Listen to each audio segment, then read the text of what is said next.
Salut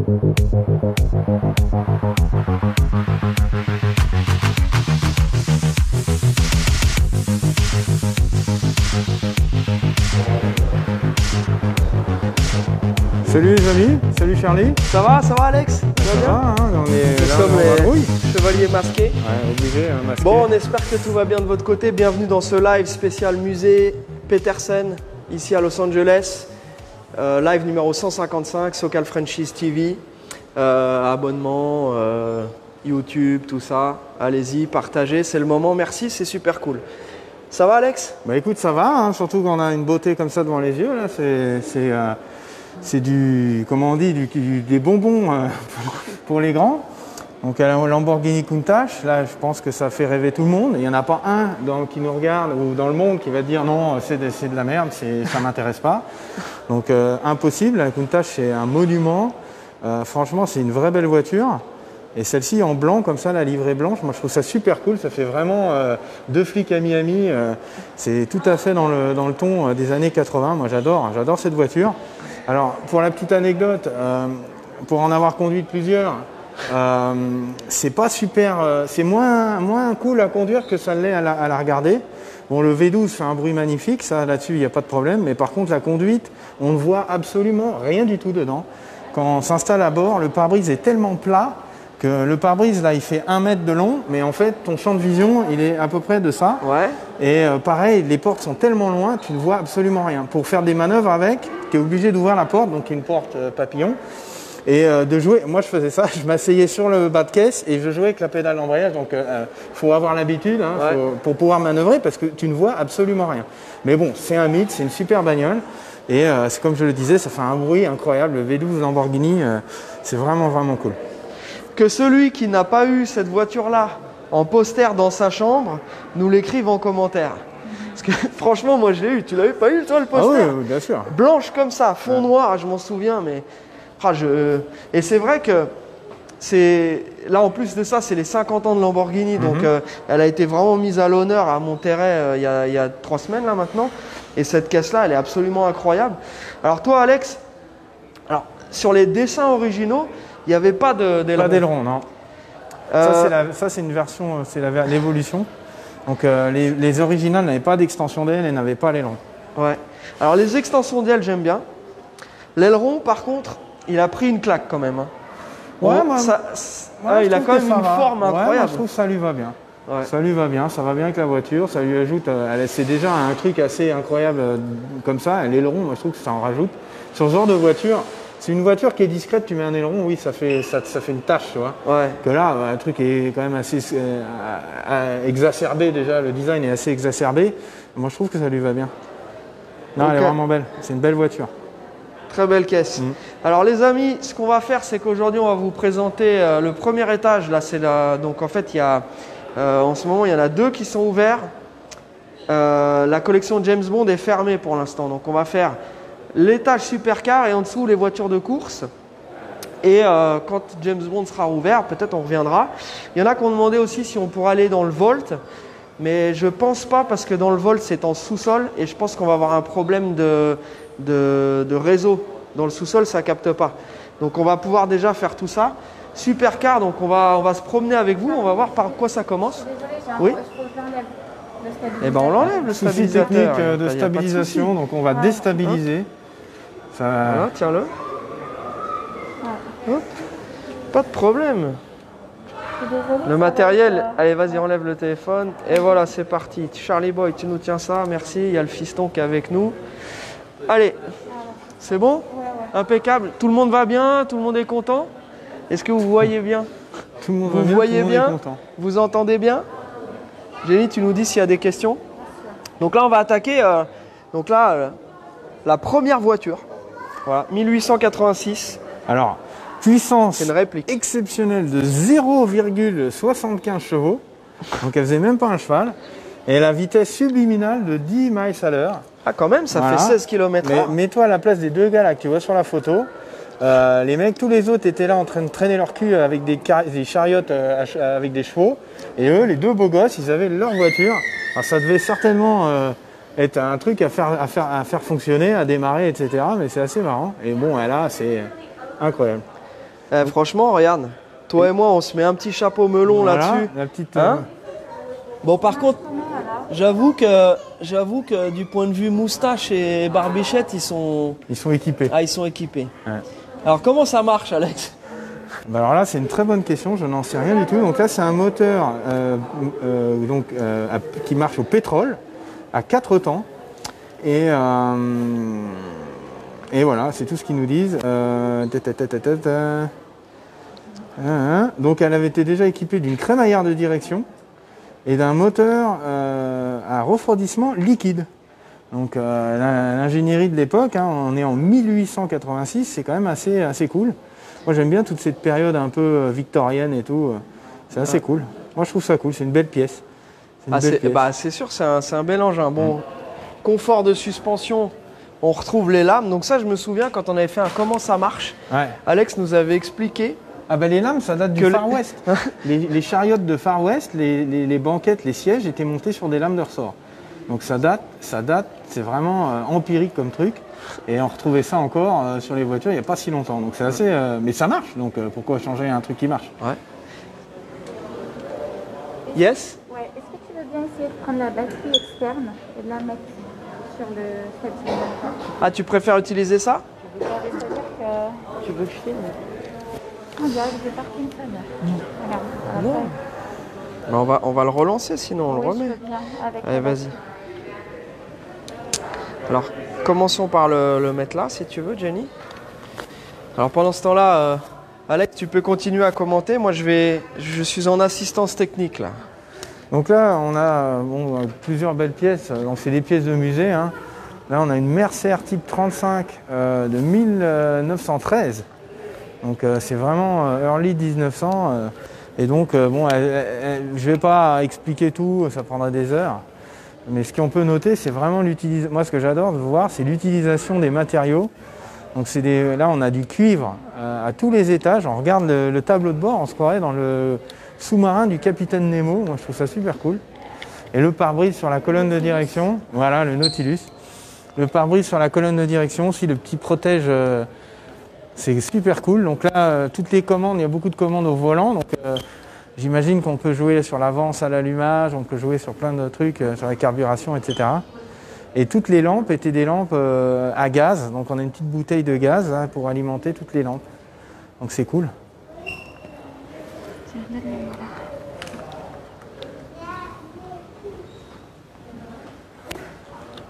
Voilà.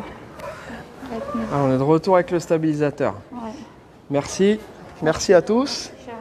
Ok, super. Donc là, bon, toutes ces voitures-là, c'est...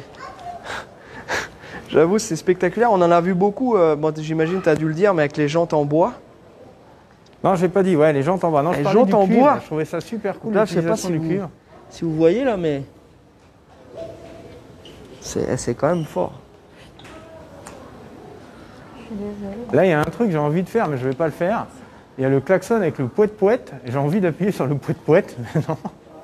Nous n'allons pas appuyer sur le pouet-pouet. On a envie de continuer la visite. Juste avant de partir, on s'offre un pouet-pouet. Ok, bon alors là, on jump directement dans d'autres années. Alors, donc là, c'est un peu mélangé. Il y a des... Bon, voilà, on a tout. Eh ben, on peut faire dans ce sens-là, peut-être. Voilà, on va faire toutes les anciennes. Et après, on arrivera voitures. dans les années 60. Et après, on vous montrera... voilà, on va faire comme ça. C'est très Allez. bien. Donc ici... Donc là, j'ai trouvé une moto où la selle devrait être à ta hauteur, Charlie. Ouais. Ouais. Je pense que là, tu touches les pieds par terre, il n'y a pas de problème. Qu'est-ce que c'est que ce truc? C'est Mid Chopper Mid Sportive. Donc la première... Donc ça, les motos de 1867. Et alors, qu'est-ce que c'est que cet engin? On ne sait pas, c'est un mec d'un Alligator en 2002. Il a dit qu'il voulait s'asseoir différemment sur une moto. Bah ouais, pourquoi pas, hein. Avantage, ouais, les gens de taille modeste peuvent toucher les pieds. Ah ouais, voilà. Là, par contre, c'est pas trop le cas. Tu vois, là, la selle est quand même assez haute. Bon, c'est cool, les 4 petits cylindres, là. Tic, tic, tic, tic, tic. C'est rigolo. 1904-1905. 4 cylindres. C'est un vélo à 4 cylindres. Ouais. C'est beau, hein, c'est une jolie pièce. C'est une belle pièce. Ouais. Ils en ont produit 17 000 quand même. Ça valait 350 $. Ce qui correspond quand même à 9 500 aujourd'hui. Mais bon, je pense qu'à l'époque, les gens qui avaient 350 $ pour mettre dans une moto comme ça étaient moins nombreux. T'imagines un peu ça, ce truc-là Mais c'est où les freins? Ça doit être un espèce de rétro-pédalage. Avec le réservoir en cuivre et tout. Magnifique. Alors ici, on a une Mercedes 1924. 95 chevaux. 87 miles à l'heure. Donc ça nous fait du... Ça va nous faire du 130-140. Hein. C'est déjà pas mal.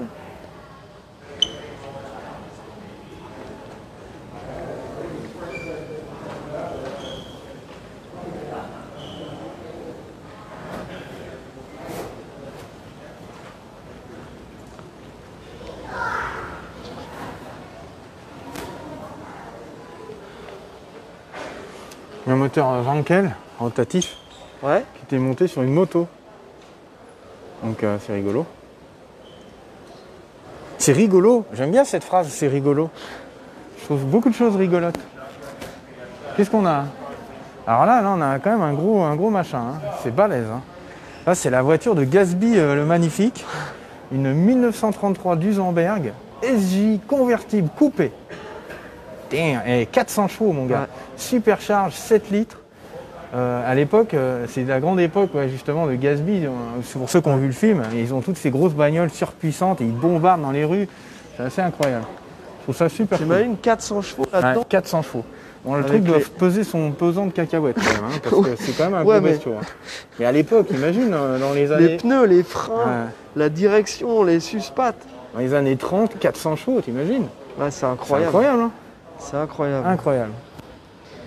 Et puis tu as vu cette taille, l'habitacle est tout petit, ils ont allongé le capot, allongé l'arrière, elle est immense la bagnole. Incroyable. C'est beau, hein, c'est une belle pièce. Ouais. Et ça, c'est jusqu'encore aujourd'hui, ils emploient cette expression, ils appellent les Duesenberg, ils appellent ça les douzies.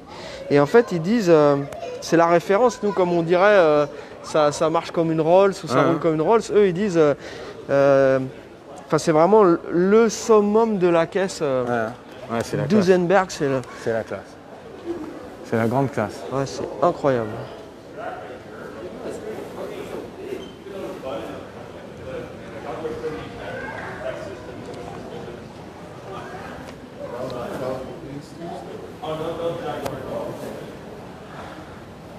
Et tu as vu un peu la différence 5 ans plus tard. Donc là, tu avais la Duesenberg de 1933. 5 ans plus tard, les voitures carrossées qui commençaient déjà à avoir... aérodynamique. Voilà. Et alors là, ça c'est très très beau. Une Delahaye, 1938. Et on a eu ces formes-là quand même pendant quelques années. C'est un V12 4,5 litres. This is a Delahaye.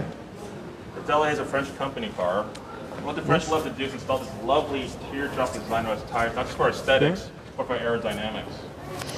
Matter of fact, too, this car was actually helping the French government against Nazi Germany. Why? Well, both Nazi Germany and the French government decided to have a race together to show who's more superior in racing. Which this guy was produced by Lucy Schell, who was a famous female pioneer for racing. She owned the racing team, or the racing national team for France.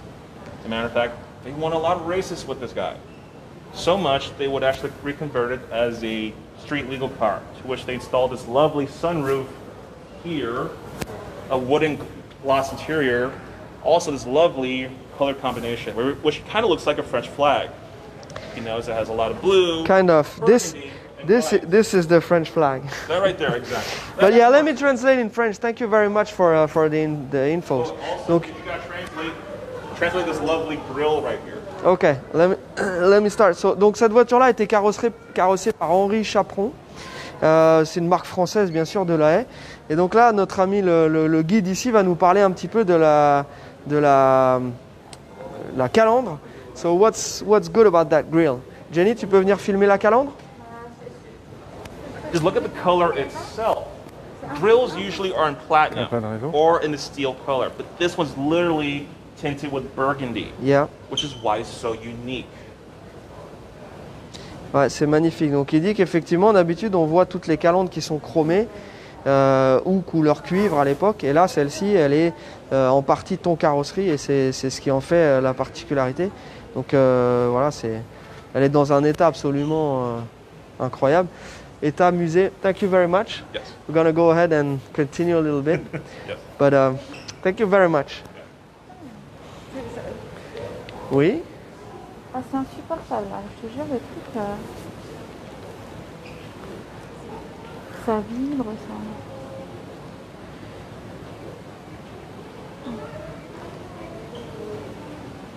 Voilà. Tant que tu as ton petit truc vert là, c'est bon. Semaine prochaine, on en achète un autre. Voilà. Allez, donc on continue. Alors Alex, Donc, tiens une Ferrari. Voilà, ça c'est un modèle assez rare, parce que c'est une voiture qui avait été commandée par Ford. Donc elle a le V12 de 2,7 litres, et du coup elle a servi de base de design à la Ford Thunderbird. Et ouais, Voilà, donc C'est incroyable. donc, c'est très rare, c'est une rareté, c'est très très rare. Mais là C'est un suis tout petit attiré, V12, hein. je suis attiré. Il y a ma voiture préférée. Alors on parlait de la Countach tout à l'heure, Ouais. donc c'est une voiture que j'aimais bien.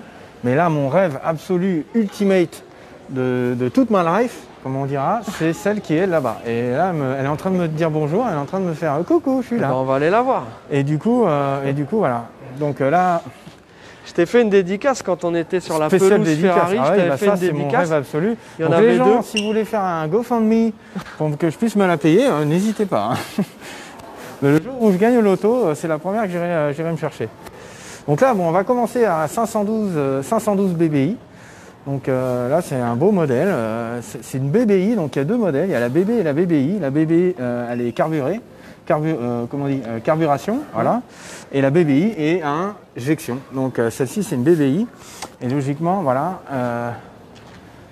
Donc c'est l'ancêtre de la Testarossa, en fait. C'est un peu celle qui précédait la Testarossa. Donc on retrouve un peu les lignes qu'il y avait sur les 308 à l'époque. C'était vraiment Ouais. la même génération, le même dessin. Sauf que ça, c'était le haut de gamme. Elle avait le 12 cylindres boxer, donc à plat. Et ça, c'est cool à conduire. C'est une cool bagnole. Moi, je trouve ça vraiment sympa. Parce que tu as le son du 12 à plat. C'est une petite voiture qui est assez maniable, qui est vraiment sympa à conduire. Non, c'est cool. C'est une BBI, c'est vraiment un bon modèle. Moi, j'aime bien. Puis ça a une bonne gueule, quoi. C'est sympa. En blanc, elle est magnifique.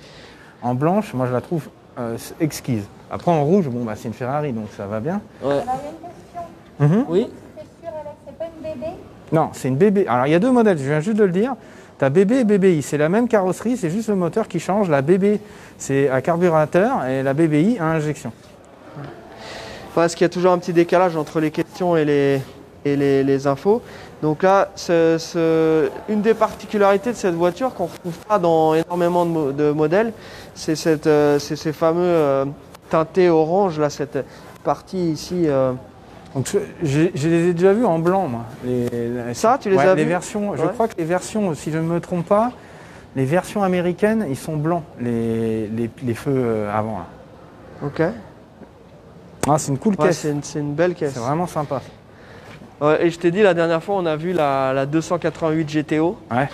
qui est encore plus impressionnante. Ouais. Elle est Ouais, plus ça, c'est encore bodybuildée. plus rare, encore plus cher, encore plus puissant. Ouais. Non, mais ça, c'est cool. Bon, après, faire la distribution là-dessus, c'est du sport, c'est assez sympa. Parce qu'il n'y a vraiment absolument pas de place. Le moteur, il sort au chausse-pied. Et Ouais. évidemment, bon, on enlève le capot arrière. Tout le capot arrière s'enlève, un peu comme sur les groupes B de l'époque. Donc faut là, ça vient les jusqu'où, ailes, là tout le capot, tout Tout- ça tout s'enlève, ça, là. se bascule en arrière comme Tout ça. ça. Voilà, ça, faut l'enlever. Et puis bon, après, tu as plus de place pour travailler. Mais ouais, c'est une Mais il cool faut quand bagnole. même sortir le moteur. Ah oui, oui, Et tu le sors par le haut. par le haut. Ouais. Ok. C'est sur quel modèle qu'il faut le sortir par le bas? Bah, sur les 348 et 355, tu enlèves le subframe et tu laisses le moteur posé sur la suspension complète. Donc tout le groupe motopropulseur descend sur une table en fait. Ok. Mm. Wow. Ah, te voilà. Ben, elle m'attendait en fait. Ouais. Donc ça c'est incroyable. Ça c'est c'est incroyable. Il n'y a pas de mots. J'arrive pas à... Tu es ému? Ah, je suis ému. À chaque fois j'ai des poils qui s'hérissent. C'est vraiment une œuvre d'art. C'est incroyable. C'est génial. J'adore cette caisse, elle est magnifique, c'est une caisse de course pour la route. Et regarde un peu cette lunette arrière en écran avec les intercolleurs en bien mis en avant et tout. Enfin, moi je la trouve superbe. Ça c'est le rêve. Ouais. Le rêve ultime ça. La plus F40. belle de toutes, moi pour moi. C'est celle qui a vraiment la F40, ouais, boum. Donc 1987, on va donner 2-3 infos. Hein. Vas-y. Les premières voitures qui dépassaient les... Enfin pas les premières, mais 202 miles à l'heure, donc c'est au-delà de 320 km/h. 471 chevaux. Ils en ont fabriqué 1311. Donc on ne sait pas combien il en reste parce qu'elles avaient une petite fâcheuse tendance à brûler. Il y en a une qui a brûlé l'année dernière, je crois, à Monaco. Il y en a une qui a brûlé et la vidéo a fait le tour du monde. Voilà, toujours le petit V8, petite cylindrée, mais là turbo. Donc vraiment cool. Vraiment cool. Ça c'est un rêve. Vraiment. Damn. Ouais. Bon. Et celle-là, tu l'as essayé? Non, celle-là, je n'ai jamais eu le plaisir. Parce que si j'avais... Je peux t'assurer que si je démontais dedans pour l'essayer, je ne l'aurais pas rendu. Je serais parti. J'aurais disparu. Non, celle-ci, non. Là, c'est quand même assez rare, très difficile. Hein. Il y en a très peu. Et, c'est vraiment une grosse pièce, ça. Très grosse pièce. Ouais. Ok. Donc ça, c'est la Enzo. Après, ça, on aime, on n'aime pas. Bon, c'est une Ferrari, c'est joli, hein, c'est une jolie voiture. Je sais pas ce que tu en penses, niveau design et tout ça. Alors, justement, on se faisait la réflexion. C'est le seul truc qui fait vraiment bizarre, c'est l'empattement en fait. C'est vraiment entre les deux roues. Quand tu regardes justement le profil de la F40 et le profil de la Enzo, c'est là que tu vois vraiment, en fait, ça fait vraiment stretch. Et tu as la partie du nez avant qui est magnifique. Hein. Le dessin est magnifique quand tu la regardes de face. Mais c'est vrai que de côté, c'est un peu moins... Ça fait un peu plus stretch. Tu vois, comme s'ils avaient été obligés, pour des questions techniques, de la construire comme ça. Et la F40, elle est plus ramassée, elle est plus compacte. Donc là, c'est un V12. C'est un V12 et c'est la dernière voiture construite sous la supervision d'Enzo Ferrari avant sa mort. Donc c'est pour ça qu'elle s'appelle la Enzo, j'imagine. Bon, ça reste quand même une super belle bagnole. Regarde un peu cette pile d'admission en carbone et tout, là, c'est incroyable. Là, c'est vraiment la technologie de la Formule 1. Et là, bon, il y a pas. Mais c'est vrai que niveau design, elle est particulière. Elle est magnifique. Elle est vraiment magnifique. Parce que la cellule d'habitacle est vraiment très petite et l'arrière est très long. Ouais. Donc c'est vrai que la proportion entre l'habitacle et l'arrière est assez spéciale, mais moi je la trouve jolie. Mais bon, ça n'a rien à voir avec ça. Ça, on est bien d'accord. Oh, super cool. Bon, là c'est bon, je me suis remis des émotions.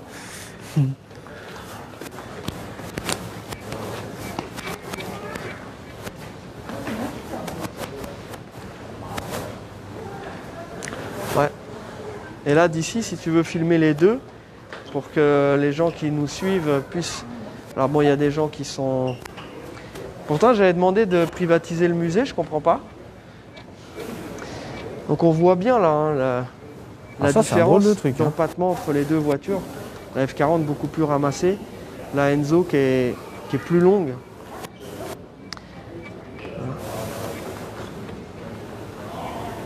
Mais il faut quand même reconnaître que c'est une vraie réussite.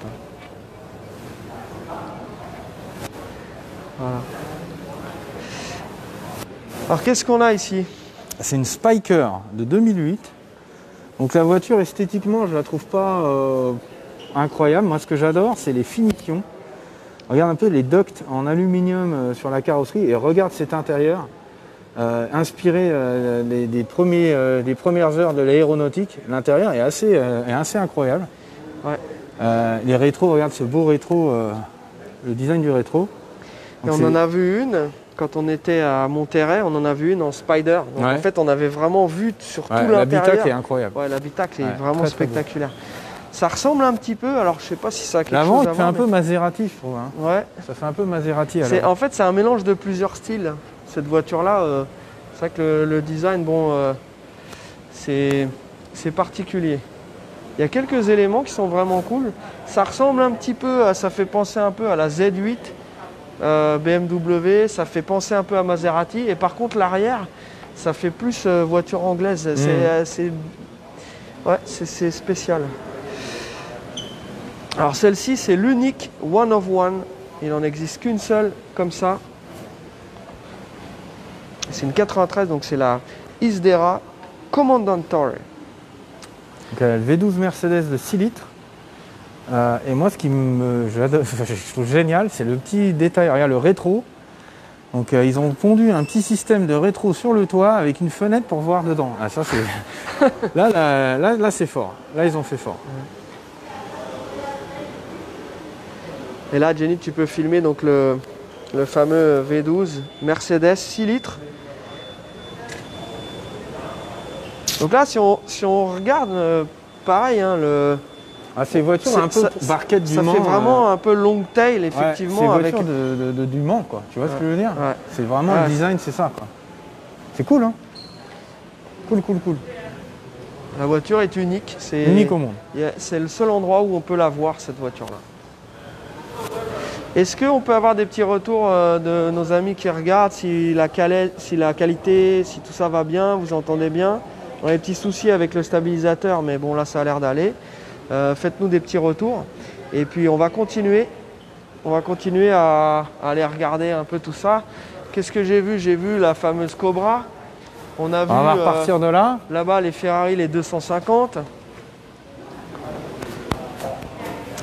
Une de mes voitures favorites, c'est la Mercedes 300 SL, qui est juste là.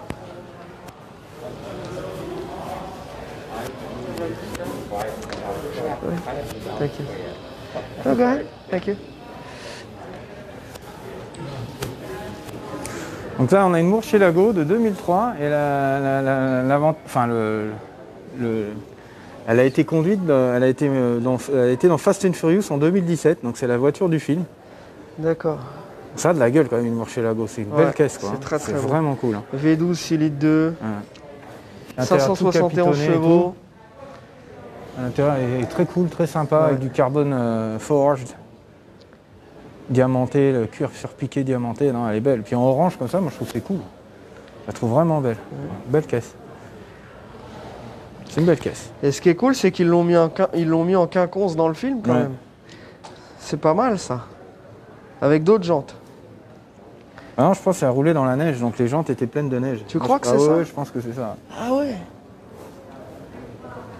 Donc celle-ci, il faudra quand même qu'on la regarde en détail parce qu'elle a roulé sur la neige. Il faut être sûr que le châssis n'est pas rouillé. Donc si quelqu'un veut faire une offre, nous pouvons nous baisser en dessous pour la regarder. Donc je disais, Alex, allez, vas-y. Tant qu'on restait dans les monuments de la production automobile, ça c'est quand même quelque chose. La 300 SL, c'est ouf, c'est incroyable. Et la stance, le stance des voitures d'époque, de ces voitures-là, elles étaient vraiment basses. Il y a eu toute une période dans les années 80 où les voitures, il y avait vraiment de l'espace entre les roues et les ailes. Et c'était dans la conception, les formes des coques et tout. Mais toutes ces voitures-là, elles étaient déjà parfaites. Le stance, qu'est-ce que tu ferais de plus? C'est incroyable, quoi, la voiture. Une voiture de collection ultime. Donc il y a quelques rigolos qui s'amusent à les tripoter un peu, mais... Non, je pense pas. Non, là il faut... Ah, tu te souviens, on en a vu au SEMA. Ouais. Le gars, il avait fait un intérieur à carreaux et tout. Non, 300 SL. La petite... Là, c'est le... Et puis noir comme ça. Noir intérieur rouge, incroyable. je peux pas te tromper. Voilà, donc les fameuses Goldwing. portes Goldwing. C'est ouf, non? Incroyable. Elle est... Ça, c'est quelque chose. Donc là, on passe chez les Anglais. Après les Allemands, les Anglais, même période à peu près, fin des années 50. La Jaguar... Donc ça, c'est une XKSS, c'est la version de route de la Jaguar D-Type. Et celle-ci a appartenu à Steve McQueen. Voilà, donc, ni plus ni moins. Ni plus ni moins. Voilà, donc la vraie voiture que Steve McQueen conduisait. La musique, elle vaut 40 millions. Eh ben voilà. Celle-ci, 40 millions. Bon, ça va, c'est raisonnable. Ouais. Hein? C'est raisonnable. Est-ce qu'ils acceptent les paiements en plusieurs fois? Prennent Venmo? On va faire un petit dépôt en PayPal. Donc ça c'était avant la type E. Donc cette type D. 250 chevaux, un 3 litres 4 6 cylindres en ligne.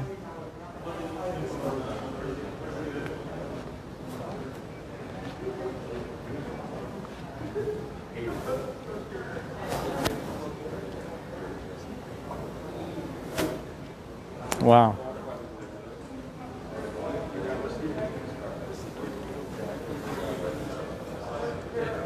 Ça va avoir des sens. Non, c'est quoi ça? Ouais.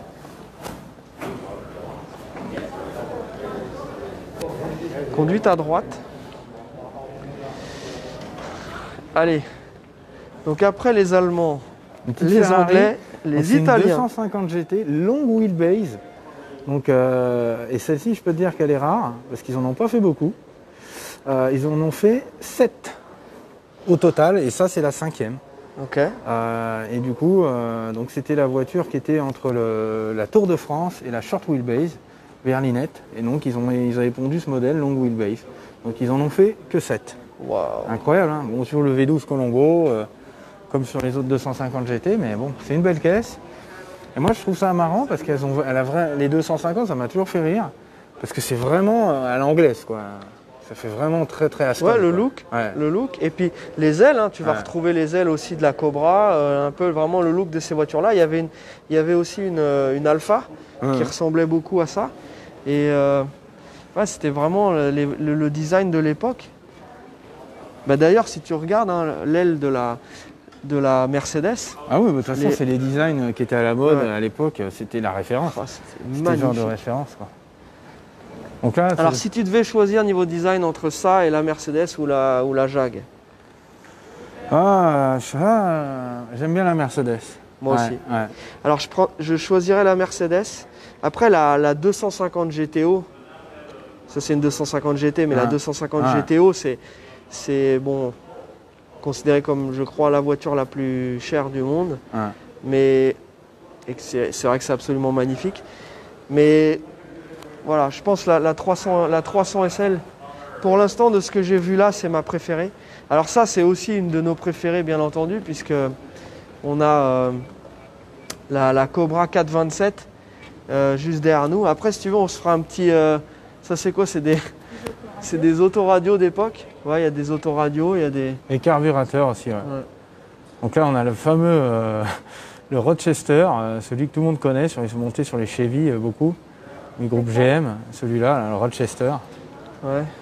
Voilà, et jusqu'au au tout début des carburateurs, donc c'est rigolo. Ouais, la radio Delco, là, c'est super cool, ça. 24, attendez. Ça date de 1947, donc c'était l'option Delco Autoradio, montée dans les voitures du groupe General Motors. Ah, c'est cool. Ah, c'est marrant, cette petite rétrospective.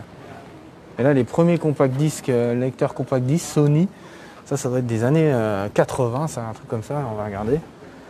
Alors, 84. Et il lisait 5 compact disques. Tu pouvais bourrer 5 compact disques dedans. C'était un ouais. multi-player. C'est cool. Ok. Cool. Allez, montrons On va se la débarrasser Shelby à du nos truc. amis. Tiens, Jenny, tu vas le tenir à la main parce que c'est Ouais. pas possible. Bah oui, mais je Non, c'est mieux. Vas-y. Tac. Voilà. Ça a l'air, Merci. là. Non, c'est bon, stop. Charlie Boy, hold this, please. Ouais,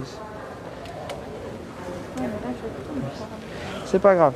Il vaut mieux ça que le truc qui arrête pas de faire du bruit. Alors voilà, Voilà. donc cette Cobra. Alors, ça c'est rigolo parce que justement on est en plein dedans en ce moment. Il y en a eu 260 qui ont été faites. Donc il y a eu 260 versions street, donc dans plusieurs coloris. On a noté qu'elles n'ont pas d'échappements latéraux dans les versions street. Et après, il y a eu les semi-compétitions. Donc ils en ont fait 31 et ils ont fait 21 full compétition, dont celles qui ont marqué les esprits, qui ont couru, etc. Sachant que c'est surtout les 2,89 qui ont, Ah, bien sûr. qui ont couru, qui ont remporté des victoires. Voilà, donc ça, la 427, donc le moteur 7 litres. Voilà, la brute épaisse, une voiture très légère. 360 chevaux. Un un énorme big block à l'avant et une voiture très légère. Éléments de sécurité Totalement absent. totalement absent, pas d'arceau, rien du Rien tout. du tout. Et voilà, donc ça c'est la... Ah, c'est toi et ta chance. Voilà, donc signé par Carroll Shelby. Alors il y a même carrément une dédicace, parce que parfois il y a juste une signature. On va regarder ce qu'il y a écrit. Il y a marqué To Tommy, Carroll Shelby, et en dessous, je ne sais pas ce qui est marqué. Keep, je sais pas. Keep Racing. Ouais. Ouais. Ah, c'est cool. Cool. Bon, couleur absolument magnifique. Donc une des 260 existantes, enfin produites à l'époque. Combien en reste-t-il? Je ne sais pas. Et tu vois, encore une fois, une voiture qui d'origine, on a l'impression qu'elle est posée par terre. Elle a vraiment cet aspect ramassé et vraiment le look... Alors, en parlant de ramasser, ultra, transition, ultra. en parlant de ramasser, je vous en montrer une qui fait 40 pouces. C'est ça? Non, 40 pieds? Ouais, 40 pouces? 40 pouces. 40 pouces. Ouais. Voilà, 40 pouces, donc la Ford GT40. Ouais, 40 pieds, je suis un peu un con. Désolé les copains, je suis fatigué. Et donc voilà, une Mark III, donc voiture d'exception. Hein. Donc voilà. Donc, En gros, là, on hein. peut voir que Charlie est très grand. Je suis immense. Immense. Regardez-moi ça. Je suis obligé de me... En fait, c'est pas tu montes pas dans cette voiture, tu descends. Tu tombes. Tu sais que tu t'emmènes quelqu'un, tu dis bah descends avec moi, je t'emmène là-bas. C'est incroyable. Donc pareil, hein, les portes, Alors celle-ci, elles s'ouvrent pas comme ça, mais elles ont une découpe dans le toit. Et donc c'est l'ensemble qui s'ouvre. Et donc c'est assez marrant quand on rentre dedans. Donc on avait fait un épisode, pour ceux qui ne l'ont pas vu, vous pouvez aller jeter un petit coup d'œil dans notre playlist sur la chaîne YouTube. Vous pouvez regarder dans la playlist épisode Socal Franchise. Et on avait été faire un spécial chez Superformance. Et on avait été essayer plusieurs de leurs voitures. Donc la Daytona, une Cobra. Avec Jérémy avait été dans la Cobra. Alex avait été dans la GT40. Dans la GT40 Supercharge, donc la Continuation. Et on avait essayé aussi... c'était quoi la quatrième? Il y avait une quatrième Daytona. Donc il y avait Daytona, la Cobra. Et la GT. Ouais, et la Grand Sport aussi. Ah oui, la Corvette. Et la Corvette C3 Corvette C2 Grand Sport. Voilà. Donc ça c'est pareil, hein, niveau de design, ça reste quelque chose qui est absolument exceptionnel, que ce soit tout dans les proportions, dans les détails, etc. Il faisait à la fois des voitures qui étaient efficaces sur le circuit et qui en même temps avaient un look absolument extraordinaire. Donc ça, dites-nous un petit peu en commentaire de tout ce qu'on vous montre, lesquels vous préférez.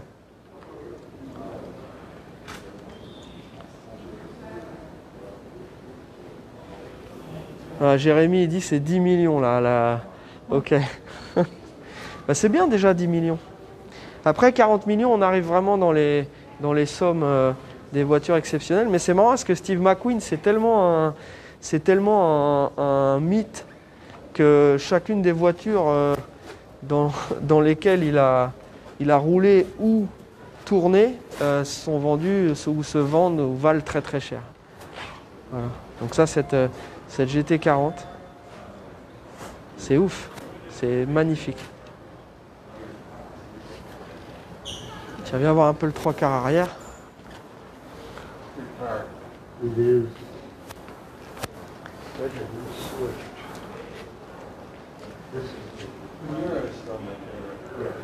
Je vois qu'il y a notre ami David aussi qui suit le live. Bonjour à tous, hein. Merci les amis d'être là, de regarder le live. Donc on le fait un petit peu plus tôt que d'habitude. Parce que là c'est le long week-end du Labor Day, donc lundi nous serons fermés. Voilà. Ah tiens, Alex a repéré la Stratos là-bas. Alors voyons voir. Celles qui sont ici ? Alors celles qui sont ici pendant toute la durée de l'exposition, elles ne roulent pas. Par contre, ça change assez souvent. Donc ça tourne. Et en fait, dans le vault, ce qui s'appelle le vault, ça veut dire le coffre-fort, ce qu'il y a au sous-sol, bah, c'est les voitures qui sont pas exposées, qui vont être exposées ou qui ne le sont plus. Et donc, il y a toute une réserve de voitures. C'est une collection qui est énorme. Après, il y a beaucoup de voitures qui sont exposées qui n'appartiennent pas forcément au musée, bien entendu. Mais voilà, tout ça, ça tourne. Et Et voilà. Alors là, Alex, il y a un truc qui me paraît vraiment rigolo de souligner là sur cette Lamborghini Miura. Ouais. On a l'impression que c'est des yeux avec du maquillage. Ouais, c'est ça. Ça fait vraiment très féminin, c'est marrant. Hein, j'avais jamais vu ça sur d'autres bagnoles, mais quand on approche. Et alors, à la caméra, elle paraît plus orange clair qu'elle ne l'est vraiment en fait. Ouais. Bah ouais, parce que sinon, donc là, Charlie Boy nous précise que les phares, soleil, bien sûr. parce que sinon ça éclairerait le ciel. Donc cette voiture-là, elle a été dessinée par Marcello Gandini, qui travaillait au studio Bertone, et c'était une des premières, entre guillemets, supercars, Ouais. qui est clairement inspirée des Ford GT40 de course et des Ferrari. Et du coup, il avait pondu cette voiture qui a été un succès. Qui est un moteur central arrière et qui est une version civilisée, on va dire. C'est les premières supercars parce que c'est ça l'idée, c'est de prendre une voiture de course et d'en faire un truc cool à rouler sur la route, Ouais. et confortable et fiable, etc. Donc voilà, la Miura. Donc c'est quand même un monument, la Miura. Après, on aime, on n'aime pas la Miura. Il y en a qui aiment, il y en a qui n'aiment pas. C'est voilà. Les C'est une belle voiture. les lignes sont vraiment fluides, Non, c'est une belle super auto. joli. C'est magnifique. J'aime beaucoup l'arrière. On voit vraiment l'arrière Lambo. Hein. C'est une très très belle caisse. J'aime beaucoup. Alors là, on a une petite caisse de rallye qui a marqué les esprits dans les années 80, fin des années 70 plutôt. Donc ça, c'est un modèle 74. Donc la Stratos HF Stradale. Alors je vais être honnête avec toi, c'est vraiment pas très joli comme voiture. Hein. C'est vraiment une voiture de course qui a été un peu civilisée pour pouvoir voir l'homologation. Pour l'homologuer. Pour ouais. l'homologuer, Ouais. son but premier c'était de gagner des courses. Au niveau esthétique, moi je trouve pas c'est spécial, c'est pas il y a pire, hein, mais je la trouve pas très sexy en fait, tu vois. Elle fait très voiture amphibie de James Bond, quoi, tu vois, je veux dire. Donc mais bon, c'est un mythe du rallye. Voilà, le cockpit est rigolo, t'as vu, ça fait vraiment un cockpit on dirait plutôt un bateau qu'une voiture en fait. Ce qui est marrant, c'est que tu as vu ces fenêtres. Ouais. Comment t'imagines Ouais. le mécanisme pour que ça puisse venir se mettre fermé? Parce qu'au départ, je pensais que c'était la je pense que c'est fenêtre surtout qui que- déconnait, mais l'autre côté, elle est pareille. Donc ça, pour ceux qui ont la chance d'avoir une Stratos chez eux, vous nous envoyez une petite vidéo de quand vous montez la vitre. Ah, c'est une légende, hein, c'est une caisse légendaire. Hein. Et niveau, ouais. C'est rigolo. Et elle a Alors ce qui est ouf, c'est ce pare-brise. Ouais. C'est vraiment un truc, quoi. Tout. Et donc ce qui est assez marrant aussi, c'est que, comme disait Alex, c'est une voiture qui a été construite pour la course, et je crois que Jérémy a fait le commentaire aussi. Et cette voiture-là, bah, on l'a vu sur le rallye, donc c'était une propulsion avant que les 4 roues motrices n'arrivent. Et c'était voilà, la grande époque des voitures de rallye à l'époque où avant que malheureusement ils se mettent à réduire un petit peu et que faire disparaître les caisses du groupe B, ça c'était vraiment les grands moments du rallye. Ah, une M1. Alors voilà, on passe à la... Donc pareil, début des années 80, BMW M1. C'est pas très puissant, 277 chevaux. Ouais, c'est un 6 cylindres. Bon, c'est cool. 400 fabriqués. Ouais, c'est un beau collector ça. Ouais, elle a bien vieilli, elle est vraiment belle cette caisse.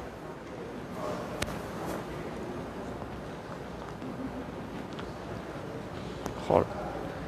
Ouais. Il n'y en a eu que 400, c'est fou.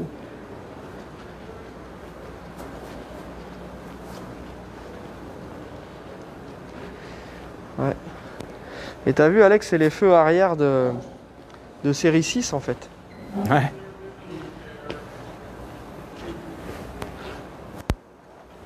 C'est bizarre les deux logos, logos ouais. BM. Ouais. Ouais, c'est assez particulier. On n'a pas l'habitude de voir 2 logos comme ça sur une voiture. Ah, c'est une belle caisse. Je sais pas s'il y a une estimation de la valeur d'une M1. Non. pas s'ils en parlent ici. Non, ils en parlent pas. Je sais pas trop combien ça vaut. C'est une voiture en fait qui est vraiment rare. On en voit quasiment jamais. Hein. Bravo. Donc là, une Testarossa. Donc, pour ceux qui ne savent pas, tu sais pourquoi on appelle ça une Testarossa? Une tête rouge? Voilà, une tête rouge en italien. Donc, la particularité, c'est que les cache-cubiteurs étaient rouges sur les voitures de course des années 50. Donc, ils l'appelaient la Testarossa. Et c'est une appellation qui est restée jusqu'à ce modèle-là. Et celle-ci est particulière parce que c'est un modèle américain. Il y a un truc que j'avais pas vu. Je me demandais ce que c'était. Et en fait, c'est des ceintures de sécurité automatique. Ouais. Donc ça a été un peu la grande tendance ici. Et là, tu vois, tu t'assieds et la ceinture, elle va aller de là à derrière et elle va venir se serrer contre toi. Tu vois, il y a un petit rail voilà, en fait. Il y a un petit rail et la Ça ceinture se déplace. Donc c'est assez rigolo, les ceintures de sécurité automatique. Donc celle-là est très jolie, noire, intérieur crème. Ou Havane, je sais pas comment tu dirais. Non, c'est pas Havane. Ouais, ici, Camel, ouais, ici ils disent Tan, mais. Tan, ouais. Donc, jolie voiture, la Testa. Donc là, pareil, super agréable à conduire. Ça, c'est une vraie voiture plaisir parce que tu peux la conduire. Bon, bah, c'est une Ferrari, donc toujours moteur boxer 12 à plat derrière. Ouais. Donc, toujours la même galère que sur la BB pour faire l'entretien des courroies, etc. Mais celle-ci à rouler, c'est moderne. Donc, et après, il y a la TR. Là, la TR, c'est un autre step. Là, c'est vraiment mieux, une TR. Mais la Testa, ça reste 512 TR. 512 TR, Alors, bien sûr. j'avais vu un reportage, je me souviens, c'était il y a au moins 20 ans, même plus que ça. Il y avait un chef d'entreprise qui avait une Testarossa, c'était sa voiture de fonction. Et la voiture, elle avait 340 000 km, je crois, à l'époque. Et il roulait avec sa voiture, mais c'était assez impressionnant. Je ne sais pas s'il y en a qui ont vu ce reportage à l'époque, mais j'avais halluciné parce que plus de 300 000 km dans une Ferrari, alors qu'en général, les gens qui ont ça, ils ont toujours peur de mettre des kilomètres parce que bah, ça joue avec la valeur de la voiture, etc. Donc voilà, le gars en question n'avait absolument pas réfléchi à ça. Il a dit, ok, pas de problème, moi Après, j'aime voilà. ma caisse, je roule avec. Alors C'est t'imagines refaire les... Oui. Pardon, la M1, ce serait entre 600 et 700 000. Entre 600 et 700 000 la M1, merci pour l'information. Ok, pareil, bah on va voir s'ils prennent s'ils font des facilités de paiement. Donc là, une petite Roof 89, on va sur base de 964. Donc là, après, voilà. Donc là, celle-ci, 29 exemplaires, 3,4 litres turbo, 470 chevaux. Ah, ça doit commencer Ça à... prend plus de 300, Ah, ça doit- 211 miles à l'heure, donc Ça doit commencer à causer, ça. Hein? c'est 330. Ça, Alors, ce truc-là, ça c'est... prend 330. T'imagines 330 dans une caisse comme ça? Ouais.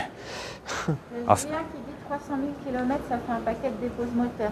Ouais. Oh oui. Ouais, c'est ça justement. C'est-à-dire qu'en fait, je sais pas sur le temps qu'il l'avait, combien de temps il a dû la laisser au garage Alors. pour pouvoir rouler avec. Là, les copains, on se plaignait de la Countach tout à l'heure. Là, je crois que j'avais pas vu celle-là. La Vector. Ah ouais, là, on peut mettre carrément 2 mecs de chaque côté des sièges. Ouais. Tellement il y a un espace entre les portes et les sièges. C'est incroyable. Et là, le pare-brise, à mon avis, le champ de vision doit faire 5 cm. Parce que là, tu as vu le tableau de bord, regarde. Ouais. Avec l'inclinaison du pare-brise, tu dois avoir ça de champ de vision. Là, ça Ah, doit si être... tu te mets comme ça, ouais. Ah ouais, non, c'est incroyable. Donc c'est assez particulier quand même comme truc. Hein. Donc, c'est un V8 Twin Turbo.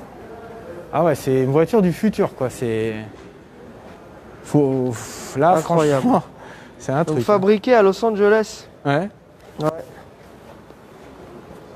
6 litres V8 Twin Turbo. Ça sort combien de bourrinos ça ils le disent 625. Ouais. Il en a fait 17. Bon bah voilà, t'imagines? Quel engin. Pareil, hein, le design, bon. Hein, faut aimer. Faut aimer, mais... Cybertruck, mais on peut ramasser. Le Cybertruck, a dit Jenny. C'est... Tout écrasé. Ouais, bah non mais c'est rigolo parce qu'effectivement, tu regardes les lignes du Cybertruck, c'est... Ouais. Mais t'imagines un petit peu là le rétro, là, la position du rétro, mais c'est clair que tu vois rien.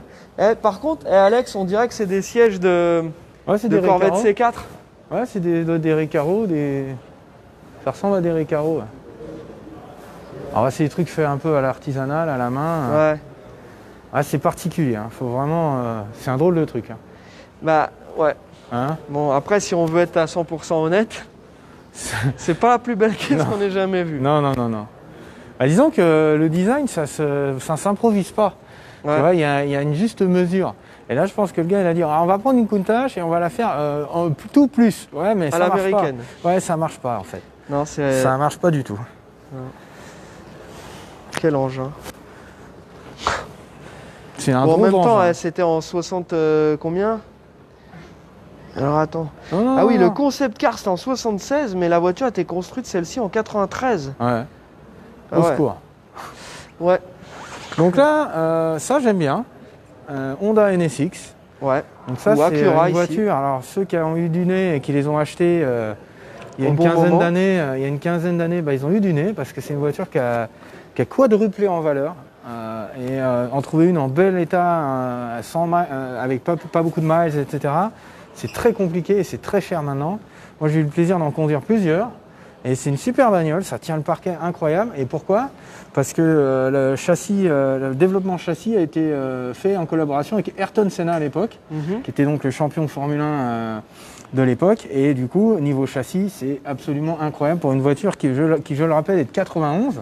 Donc c'est pas les dernières générations. Je peux te dire qu'il y a bien des nouvelles supercars qui se font du mouron. Donc après. La montre pneumatique, etc., c'est ce qui se faisait dans les années 90, donc aujourd'hui c'est un peu dépassé. Mais bon, regarde la ligne de cette voiture. Ouais. Le seul bémol, c'est je la trouve un peu sous-motorisée. Ça manque un peu de pêche. Le moteur est vraiment pas à la hauteur du reste en fait. C'est un peu dommage, ça a toujours été son point faible. Mais ça reste quand même une très jolie voiture et c'est vraiment un collector. Vraiment un collector. Donc c'est une cool caisse. Moi j'aime bien la NSX. Puis ça rappelle vraiment une Ferrari un peu. Hein. Ouais. Donc, et là, c'est fiable, hein, tu peux y aller. Surtout l'arrière. Ça, il y a des exemplaires qui roulent, comme tu disais, avec 200 000 km, 300 000 km. Et c'est fiabilité japonaise, tout est monté à la japonaise, donc il n'y a pas de problème. C'est du beau. Ben voilà. Et donc, qu'est-ce qu'on a après ici? Bon, la XJ220, Jaguar XJ220, la Saline S7. La Saline S7, c'est quand même un sacré truc. Là, ils avaient fait fort à l'époque, incroyable, 550 chevaux, donc c'est un 7 litres. Et moi, je trouve que cette caisse, pour ceux qui ont joué à Gran Turismo quand ils étaient plus jeunes, on la connaît, la Saline S7, c'est vraiment une bête. Et puis, c'est vraiment une belle gueule de bagnole du Mans et tout, c'est vraiment une belle caisse, moi j'aime bien. Je trouve ça cool. Vraiment, vraiment cool.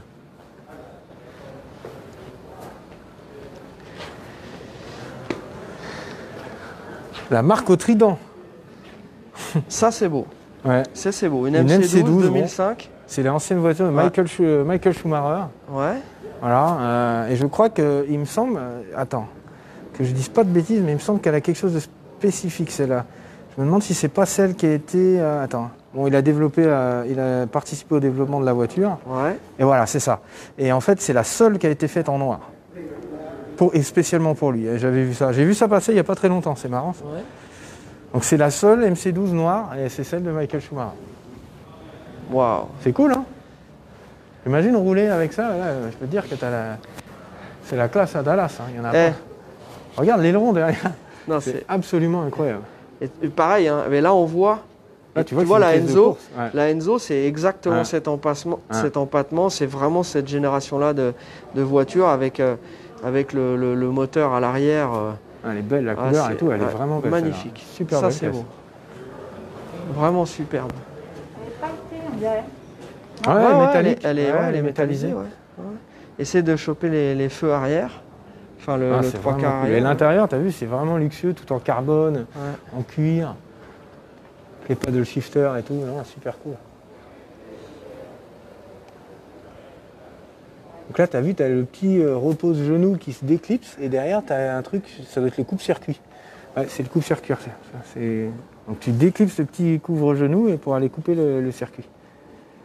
Les sièges sont magnifiques, super beaux, j'adore. Ah, elle est cool celle-là, vraiment cool. Vraiment cool. Bon, bah ouais, c'est pas mal ça aussi. Hein. Ouais. Voilà, mais je crois qu'on a fait notre petit tour, les copains. On a fait notre tour et vu l'heure qu'il est, voilà ce qu'on va vous proposer. Donc on vous fera la semaine prochaine, on vous fera un live en direct du shop. Voilà. Et si vous partagez ce live-là, on va peut-être se démasquer pour dire au revoir. Si vous partagez ce live-là et que ça vous plaît, qu'on retourne voir des musées, des choses comme ça en dehors du shop, vous allez nous donner un maximum de power, de partage et de like, etc., de commentaires. Et la prochaine fois, on ira se faire la deuxième partie. Et la fois d'après, on se fera la troisième partie. Parce qu'on peut pas, ça ne sert à rien de bâcler comme ça en 10 minutes et puis descendre. Donc voilà, là, on a pris le temps, on a fait presque 1 heure pour toute cette partie-là. Et puis on fera le reste la prochaine fois. Qu'est-ce que vous en pensez? En même temps, vous n'avez pas spécialement le choix. Voilà. Voilà. Bon, mec. On va y arriver, on va y arriver. Yes, sir. Bah oui, parce que maintenant, on n'ose plus. On n'ose même plus serrer la main. Le contact physique est prohibé. Ouais, c'est compliqué. On est très triste. Donc les gars, portez-vous bien. On espère que vous avez passé un excellent week-end. Toutes les voitures, les affaires en cours, les commandes en cours, à partir de mardi, on se remet à vous répondre et à s'occuper de tout ça, puisque là, le lundi, comme j'ai dit tout à l'heure, c'est Labor Day, nous allons être fermés. On va en profiter, on va se faire un petit week-end de détente. Voilà. Et voilà, Good. tout est dit. Salut les amis. Portez-vous bien. À très vite. All the best. Salade tomate oignon, comme on dit chez les Grecs.